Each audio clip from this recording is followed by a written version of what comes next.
Olá, galera do Reflexões Matemáticas, tudo bem com vocês? Sejam bem-vindos de volta a mais um vídeo aqui para o canal. Muito provavelmente, o conceito de base é o pilar da álgebra linear, principalmente nos primeiros capítulos, que são espaços e subespaços vetoriais. Os livros-textos, os clássicos em álgebra linear, trazem logo em seu primeiro capítulo a abordagem do que é um espaço vetorial, do que é um subespaço vetorial. E, a partir daí, você estuda conceitos como combinação linear, subespaços gerados, conjuntos LI, conjuntos LD, até você criar todo esse arcabouço para poder abordar a definição de base de um espaço vetorial, que é extremamente importante para todo o entendimento de álgebra linear. Então, o objetivo do vídeo de hoje é a gente bater um papo aqui, né, dar uma aula conversando com o ChatGPT sobre esses tópicos, principalmente conjuntos LD, conjuntos LI, até chegar em bases, né?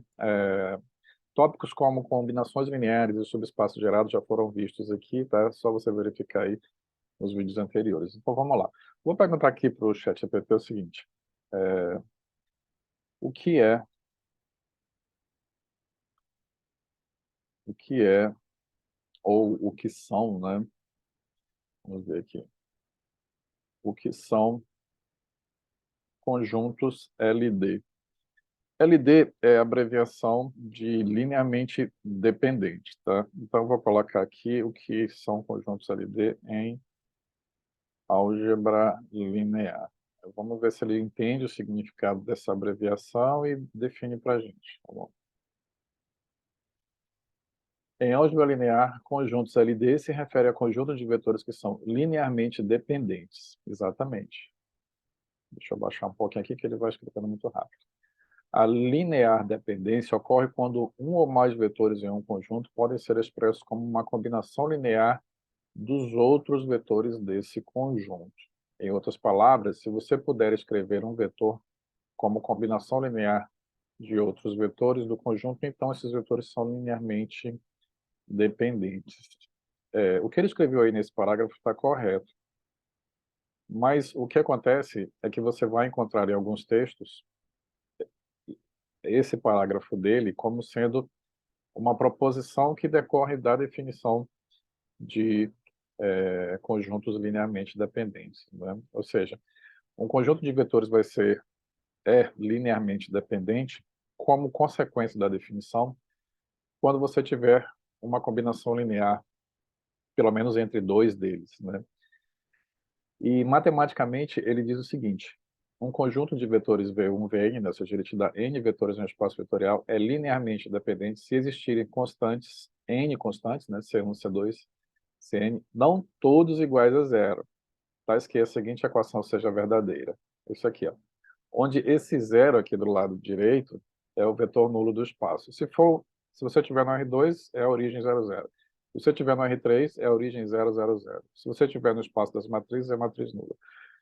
Então veja que nesses dois parágrafos iniciais, a definição matemática que você vai encontrar em boa parte dos livros textos é essa daqui, ó, tá? É essa daqui. E esse primeiro parágrafo é uma consequência dessa definição. Então vamos lá. O ponto de partida para você determinar se um dado conjunto de vetores LD é essa combinação linear aqui desses vetores dando um vetor nulo. Então você tem que partir dessa combinação linear aqui que está à esquerda, C1, V1, mais C2, V2, mais Cn, Vn, dando um vetor nulo. Então, isso daí, na prática, você vai ter que resolver um sistema homogêneo de equações lineares, tá? Então, vá fazendo as suas devidas anotações. Então, essa combinação linear, lá na ponta, ela vai ser equivalente a você resolver um sistema homogêneo de equações lineares. E você sabe muito bem que um sistema homogêneo, um sistema do tipo A, x igual a zero, ele sempre tem um vetor nulo como solução. Se você pegar a matriz A, multiplicar por zero, vai dar zero. Isso significa que o zero sempre é a solução. Mas ocorre também de que o zero não é a única solução, e aí você vai ter infinitas soluções, ou seja, vão ter escalares não nulos, tá, que resolve o sistema homogêneo a x igual a zero, e aí você está dentro dessa definição de vetores linearmente dependentes. Tá? Então, vamos lá. Então, só para destacar bem a resposta dele, particularmente eu gostei. O segundo parágrafo ele define, e o primeiro parágrafo ele meio que te dá uma definição em palavras do que seria, do que é a linear dependência, como ele coloca bem aqui, tá? Então está perfeitamente correto, né? É aceitável, mas como eu falei, em alguns textos isso daqui sai como consequência da definição, geralmente é uma proposição, tá? Então faça aí suas devidas anotações e procure nos livros textos clássicos que você vai verificar essa diferenciação. Veja que eu perguntei o que são conjuntos LD, tá? E aí ele vai dizer também, ele aproveita e responde que é um conjunto linearmente independente. Por quê? Porque se todos esses escalares aqui forem iguais a zero, aí você tem um conjunto linearmente independente. Ou seja, conjuntos LD, um conjunto é linearmente dependente, ou os vetores são linearmente dependentes, quando essa combinação linear aqui ela é verdadeira para pelo menos um escalar não nulo. Aí você tem um conjunto LD. Como consequência, como a gente já falou aqui, pelo menos dois deles é combinação linear, são combinações lineares entre si, né? Ou múltiplo escalar um do outro. Se ocorrer de que todos os escalares são iguais a zero, aí evidentemente você está contrariando essa definição, então ele já não é mais um conjunto LD, ele é um conjunto LI, tá? Mais uma vez, eu peço que você faça suas anotações, tá? Em caso de dúvida, coloque aí nos comentários que eu farei questão de responder.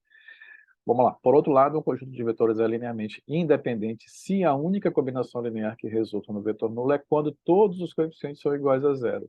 Em outras palavras, se essa combinação aqui for nula, então a única solução é C1 igual a C2 igual a C igual a zero.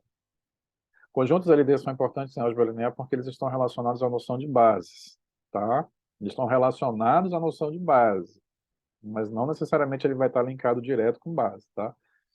E bases são essenciais para a representação e manipulação de espaços vetoriais. Em uma base, todos os vetores são linearmente independentes, tá vendo?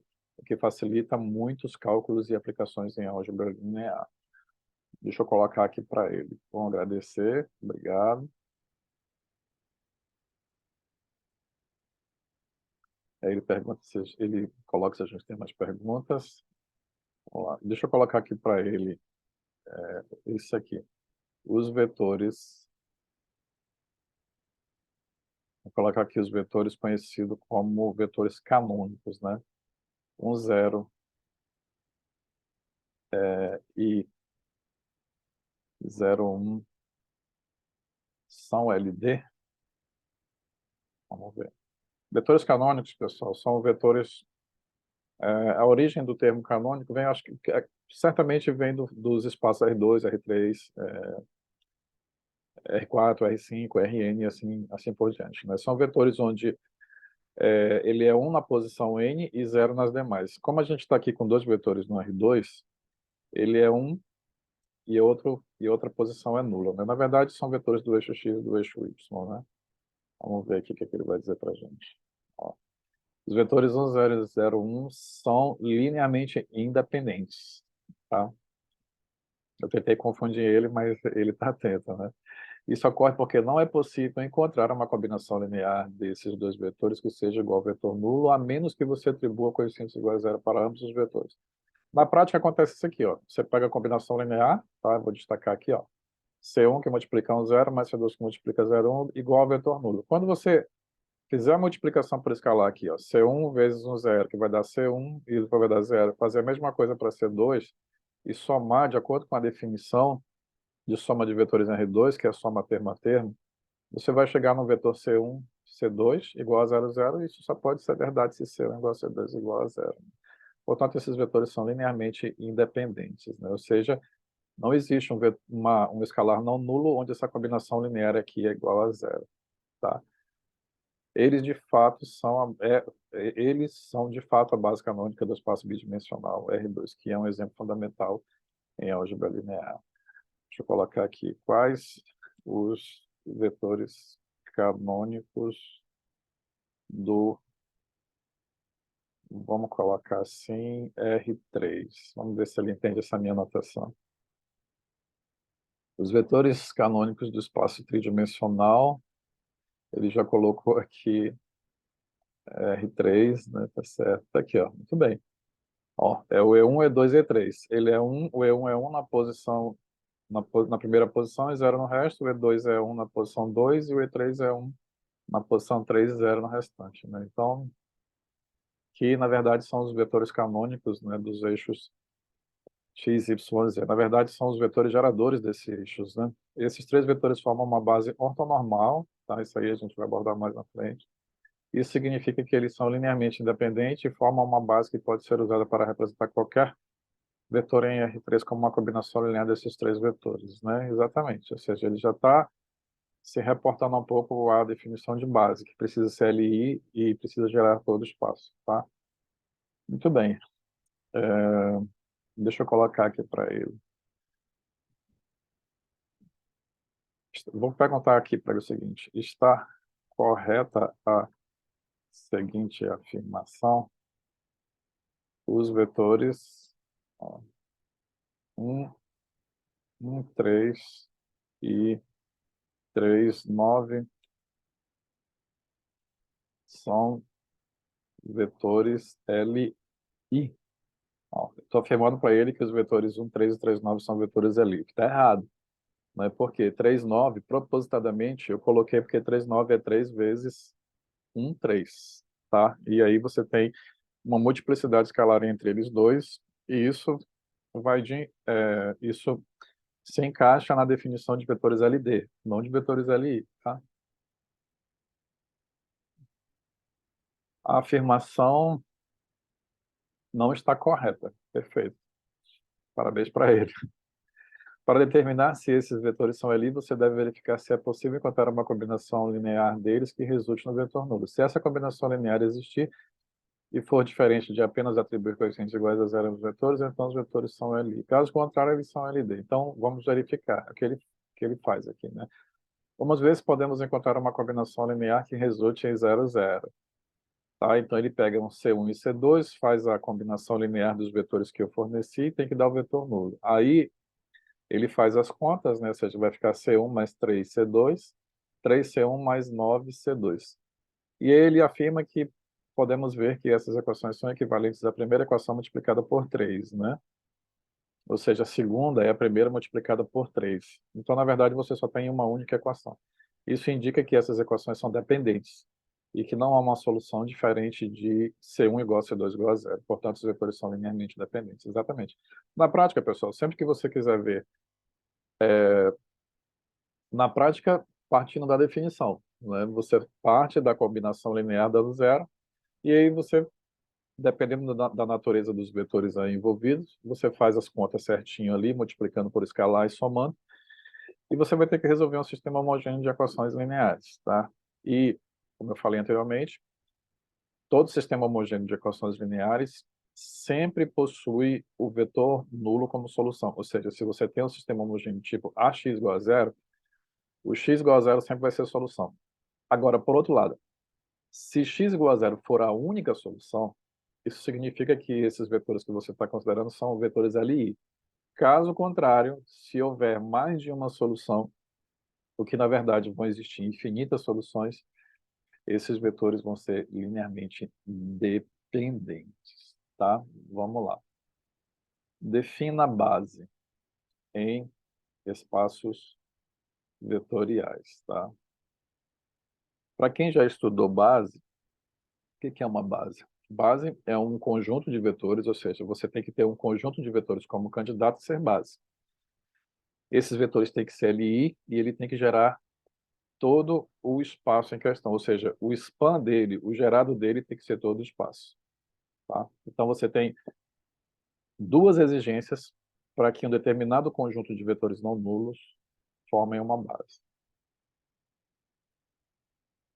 Em álgebra linear, uma base é um conjunto de vetores que possui duas propriedades importantes. Então ele começou correto.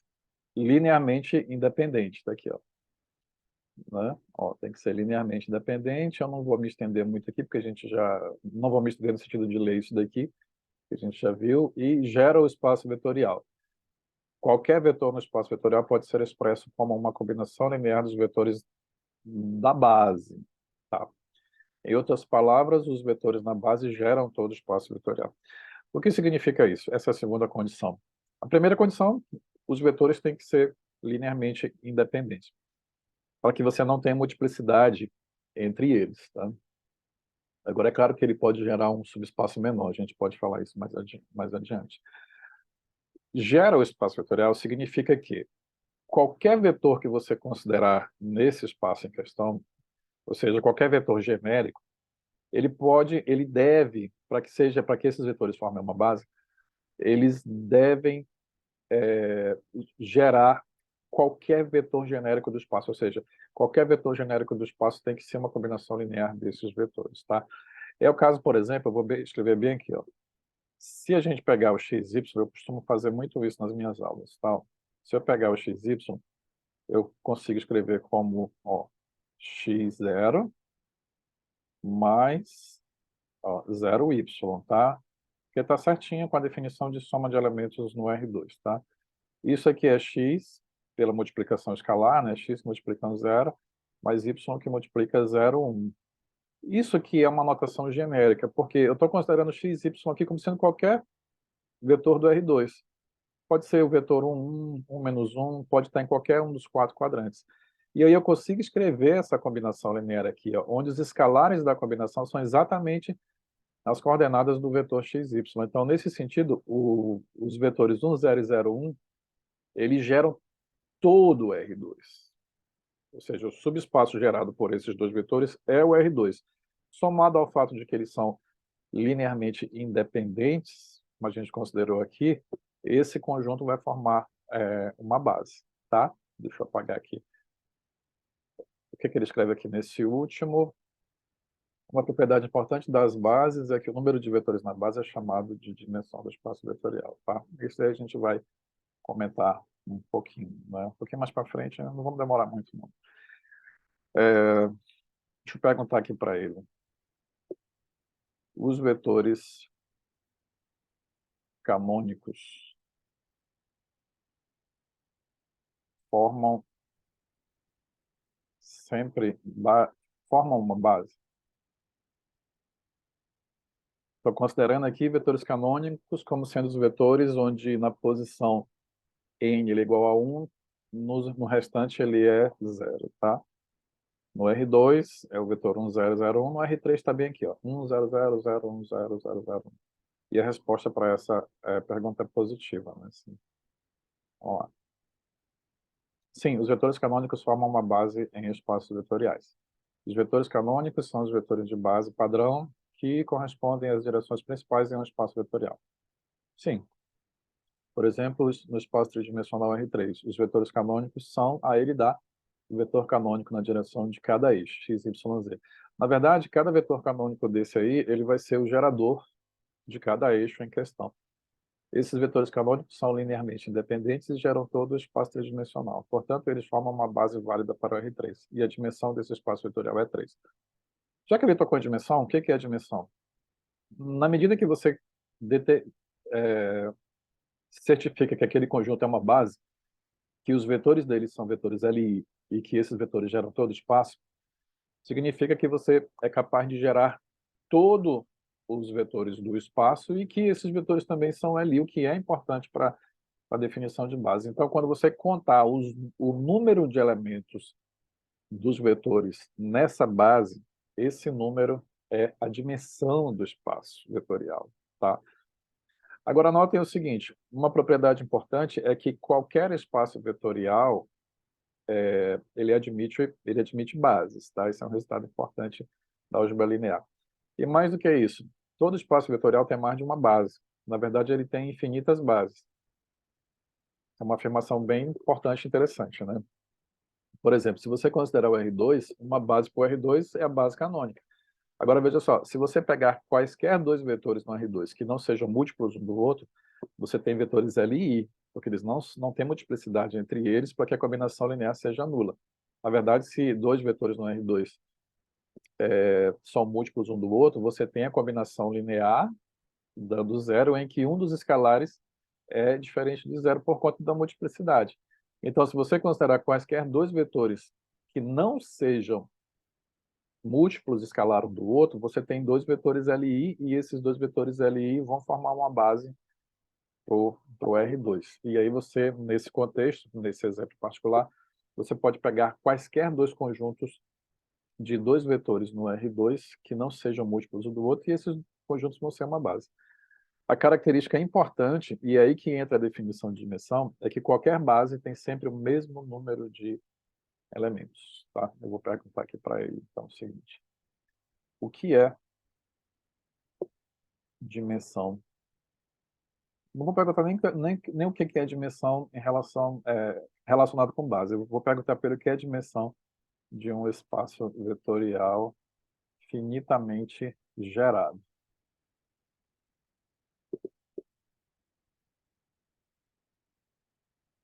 A dimensão de um espaço vetorial finitamente gerado é um conceito fundamental em álgebra linear que descreve a quantidade de vetores linearmente independentes necessários para gerar o espaço vetorial. Em outras palavras, a dimensão é o número de vetores em uma base do espaço vetorial. Se um espaço vetorial é finitamente gerado, significa que existe um conjunto finito de vetores dentro desse espaço que, quando combinados linearmente, pode representar qualquer vetor do espaço. Nesse sentido, é aquilo que eu falei anteriormente. Se você pegar qualquer vetor genérico, tá? E aí é importante você saber identificar os vetores de cada espaço. Se você está no R2, são vetores x e y. Se você está no R3, são vetores x, y, z. Se você está, por exemplo, no espaço das matrizes, de dimensão de ordem m por n, são matrizes, tá? Com linhas e colunas ali obedecendo a ordem. Tá? A dimensão é a contagem desses vetores na base. E é um número inteiro não negativo, evidentemente. Né? Ou seja, porque a gente está tratando com o número de elementos de uma base. Portanto, no espaço tridimensional, uma base típica consiste nos vetores canônicos, nós já sabemos. Tá? Deixa eu perguntar aqui para ele, vou tentar ser um pouquinho versátil na minha pergunta. Um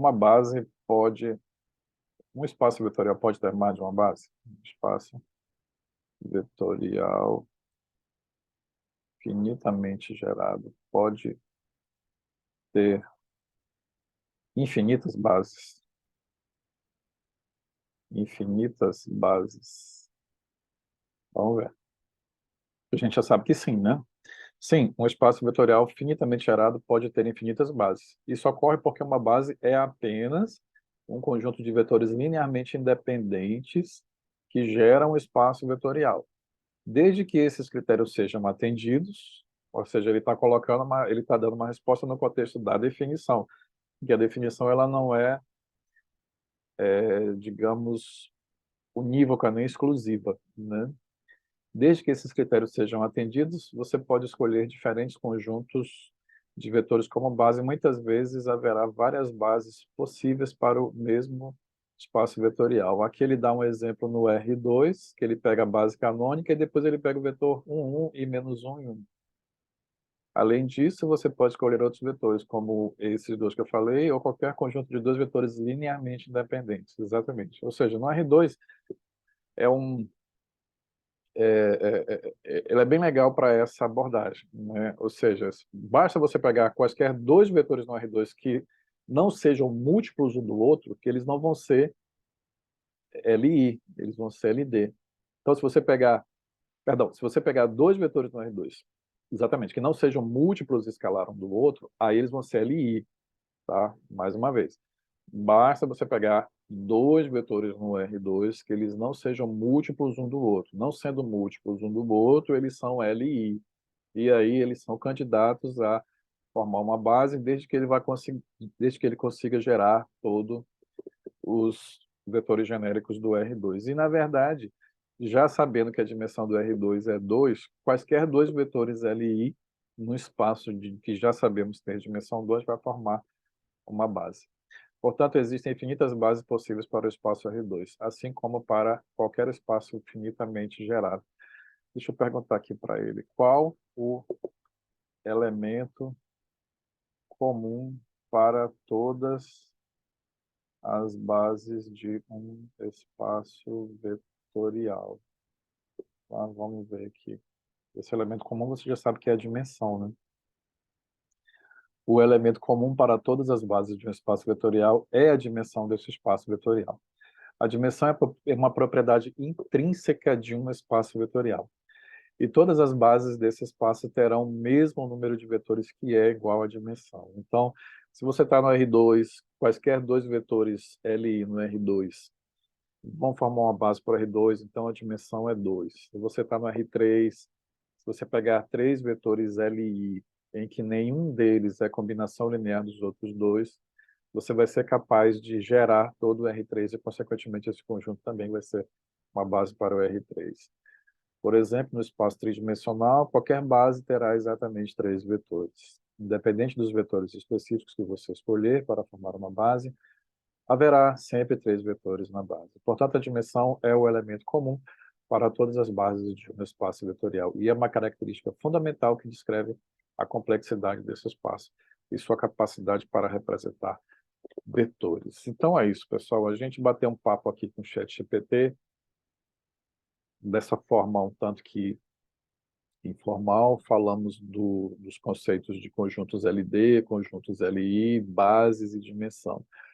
Tudo isso tem conceitos correlatos, como a solução de um sistema homogêneo de equações lineares, né? Ou seja, mais uma vez, se você tem uma equação, um, um sistema de equações lineares que seja homogêneo, em que o coeficiente do lado direito todo é zero, a solução desse sistema forma um subespaço vetorial. E aí que entra a importância de ser um subespaço vetorial, porque o zero vai pertencer. Se o zero for a única solução, o conjunto é Li. Se o zero não for a única solução, o conjunto vai ser LD. Então, quando a gente inicia o estudo de álgebra linear, e na maioria dos livros, textos clássicos, os bons livros, eles já começam espaços vetoriais, subespaços vetoriais e exemplos, fiquem atentos e anotem aí aos conceitos de combinação linear, subespaço gerado, conjunto gerador, conjuntos Li, conjuntos LD, base e dimensão. Mais uma vez, conceitos e definições imprescindíveis para espaços vetoriais. Combinações lineares, subespaço gerado, conjunto gerador, conjunto LD linearmente dependente, conjunto Li linearmente independente, base e dimensão. Tá? Todos esses conceitos estão relacionados entre si e eles são vistos e entendidos de forma mais inteligível quando você, por exemplo, associa a questão da resolução de um sistema homogêneo de equações lineares. Tá? Para isso, o livro-texto do professor Heron Lages Lima ele é muito bom, eu indico. Tá? Muito obrigado. Se você chegou até aqui, verifique sua inscrição, compartilhe esse vídeo. Se você tiver algum comentário, pergunta, lance aqui que eu vou teria satisfação em responder a todos vocês. É isso aí, pessoal. Um grande abraço e até o próximo vídeo.